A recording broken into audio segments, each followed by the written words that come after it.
Good morning, guys. Welcome back to another video. As you can see, the Z is already up on ramps. This video, I just wanted to talk about what it's like to daily a 350Z as a student.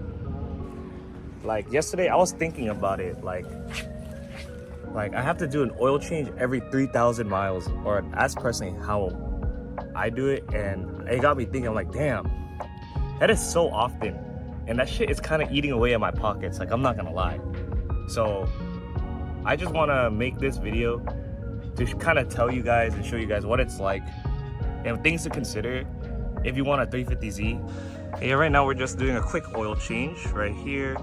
And then I'm gonna rotate my tires too because the front camber is kind of eating away at my two front tires and I haven't rotated it yet.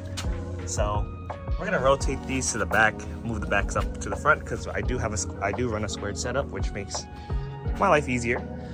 And yeah, I'm gonna take you guys out on a drive and just kind of talk to you guys like what it's like and what I have to deal with when driving or when dailying this car.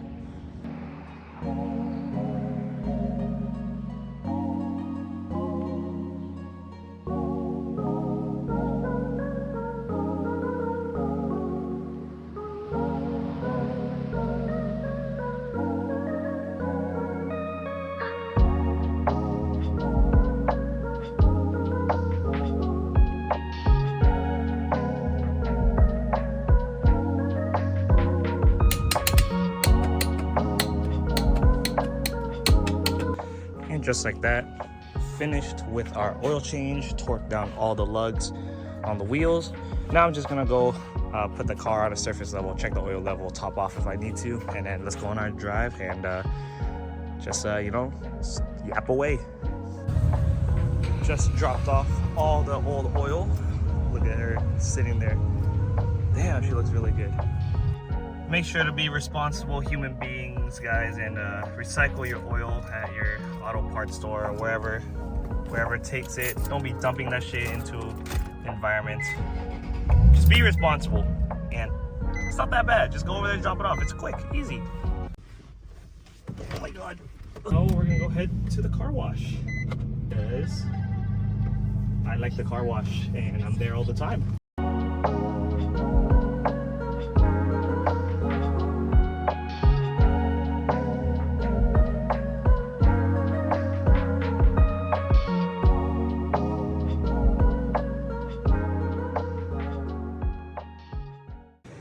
Just like that, the car is nice and clean now. Now we gotta go dry it off. And then I was recording a POV drive to get here, but I guess once the phone connected to Apple CarPlay, it just turned off the recording, so we lost all that footage. Unlucky, but yeah, I'm gonna go dry up the car now. And then we're gonna go talk about what we were supposed to talk about today. All right, car is all nice and washed.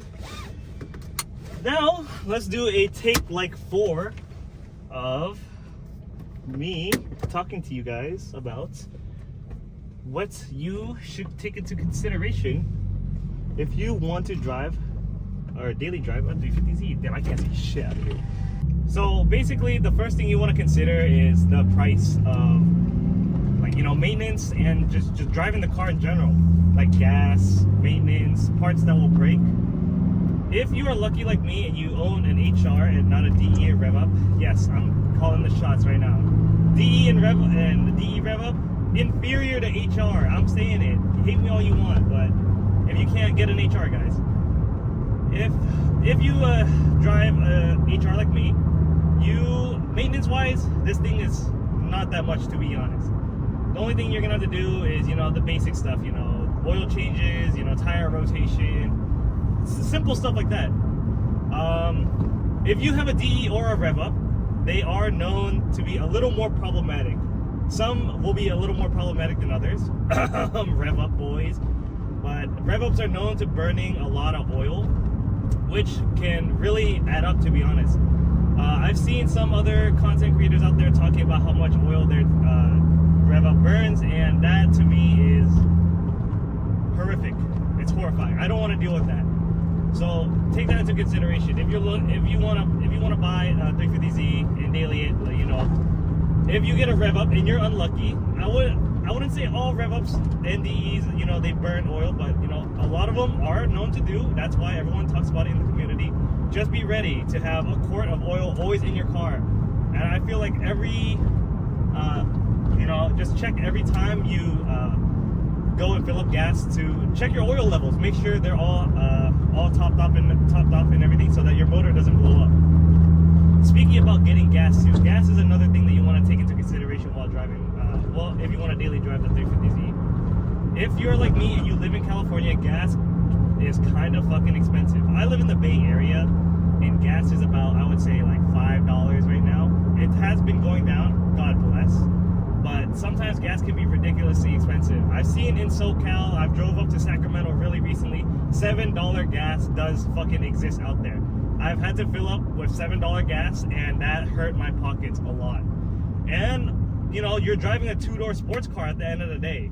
You're gonna be spending a lot of money on gas, especially if you're like me and you like to have a little bit of fun, especially on nighttime drives like this, where the streets are a little more empty. You know, you can get a couple pulls left and right. You know, some people, you know, with their other cars, they see you on the street and they're like, oh shit, DVDZ, let's race. And you know, you do a little bit of racing legally, you know, of course. You know, we're not breaking any speed limits or anything. You know, we're doing like a 5th gear pull from like 40 miles per hour to like 50, of course. But yeah, gas is something you want to take into consideration. I do drive this car a lot, and I would say I'd be filling up gas every 5 days, 4 to 5 days, depending on how much I drive and if I do anything extra for my daily routine.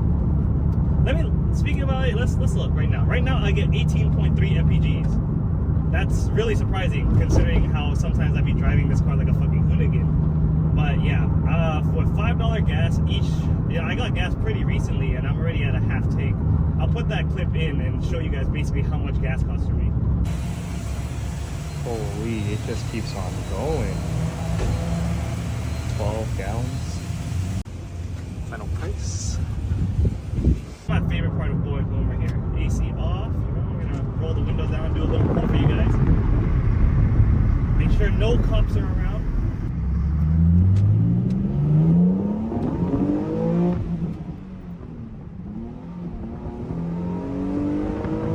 Guys, I fucking suck. I don't do, okay, I do say I drive this car like a hooligan, but I don't do like full sends like that. I keep missing second gear. I need driver's mod. It's crazy. The smell of clutch. Well, that was an epic fail. All right, back to what I was saying. So yeah, gas, maintenance, and parts on 350Zs are not that expensive, to be honest. Like VQs, Nissan put them in like every single one of their cars. You know, their SUVs, their sedans, their fucking the 350Z, 370Z. So a lot of the parts are always going to be available for you if we're talking like mechanically. So it shouldn't be that bad. It's kind of like Hondas, you know, plenty of parts, not that expensive. The second point that I want to take, that you might want to take into consideration is, you know, the space of this car and basically like the driving experience of this car. This is a two-door sports car. You do not have crazy amounts of space, but I would say, for me, I do not have any troubles with space. You only have 2 seats, so if you want to like bring all your homies, unfortunately, pick your favorite homie and throw him in the passenger, because that's all you got. And you know, pick the guy that you fucking hate and throw him in the trunk. You don't have that much space to carry people. You can only carry one person, and if you want to be risky, you can try to fit someone in the hatch. The hatch does have a lot of space though. I don't find a lot of issues with, you know, putting stuff in the car and like running out of space like that. And plus the 350Z has a lot of random storage compartments. Like behind the seats you have like 2 little cubbies and then like 1 really big cubby on the passenger side. So space shouldn't be that much of an issue for me. But in terms of like carrying people around, you know, 2-door sports car, you gotta pick your favorite homie. Sorry others, you know, only one other person in this car with you. In terms of like creature comforts of this car, you're not really gonna get this much. Unfortunately, Nissan, you know, they put all their money into developing the engine and the chassis of this car, so the interior of this car is definitely not gonna be anything special. You will not have any of the cool creature comforts of like the European counterparts, like, you know, the BMWs, the Mercedes, you know. I have a base model, so I deadass have nothing in this car. I don't even have cruise control. I have cloth seats, no heated seats or anything.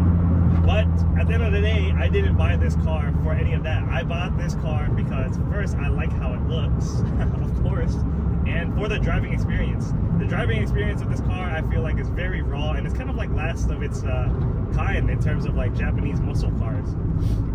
But yeah, if you guys are looking for like, you know, leather seats, you know, nice comfortability, you know, for taking this car out on like road trips or anything, I wouldn't say it's that bad. The car is not that uncomfortable. It's pretty comfortable, to be honest. Road noise is not too crazy in this car, and you know, the suspension is pretty, I wouldn't say it's the harshest, but it's not like super soft as you would expect in like other luxury cars. Even on coilovers, I feel like this car is not that bad compared to other cars I've experienced. And of course, if you really want things like that, you know, in the higher trim models, like, you know, the Grand Touring and stuff, you do have stuff like cruise control, heated seats, leather seats, but you still don't have stuff like, you know, a double din where you can have your Apple CarPlay. But you know, it's super easy. You can buy it, install it real quick, you know, watch my videos, and then you'll see, you know, you can install all this stuff and then make your driving experience a lot better.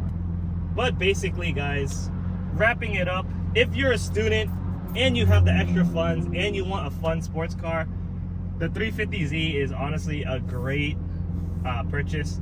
They're not that expensive, or, you know, and there's plenty of them out there. So you have so many options out there. You know, if I were to give you a little bit of advice, you know, be patient. Don't settle for, you know, a DE, and get the HR. The HR is more reliable, more robust, and it can handle a lot of shit. It comes with the better transmission too. They are definitely a lot more expensive than the DE, but you know, I feel like in the long term, if you do want to keep this car for a long run, the rev up is, or not the rev up, the HR is the way to go. See? Full bolt-on DEs could never keep up with the HR. I'm just kidding. There's some fucking fast DEs out there. But that is basically it for today's video. I hope you guys learned a little bit of something, and you know, take a little bit of my words of advice that I give out to you guys. And you know, I hope that you guys find that 350Z you've all been dreaming for. And if you're a student, you know, go for it. Get that 350Z that you want. If it makes you happy, fuck it. So basically, that's it for today's video.